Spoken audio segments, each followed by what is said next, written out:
Last week, we looked at the most Canadian bank among the Big Six with National Bank and its predominantly locally sourced revenue. This week, we're going more international while keeping that Canadian banking advantage with some 6.7% dividends. Bank of Nova Scotia's dividend yield, which is the highest among its peers, is supported by businesses in higher growth emerging markets, primarily in Latin America. The bank does have a significant Canadian presence, but it is the smallest among its peers. Equity analyst Michael Miller explains that Scotiabank's higher international exposure gives the bank the potential for higher growth and return opportunities compared with the rest of the Big Six, but it also exposes the bank to more risks.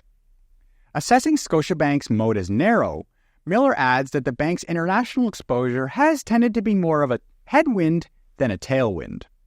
But going back to the bank's Canadian exposure, if we want to talk about risks, we should also address the state of the average Canadian consumer who has been racking up debt for over a decade now. At the center of a potential debt-fueled downturn, we find the domestic real estate market where Scotiabank has the smaller exposure to this risk as it seeks great reward while diversifying its loan book internationally.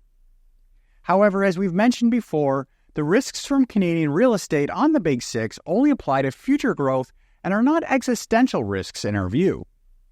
From deposit insurance to mortgage insurance, and what Miller describes as the implicit subsidy of being too big to fail domestically, the level of risk here may explain why local peers aren't keeping up with Scotia's dividend rewards.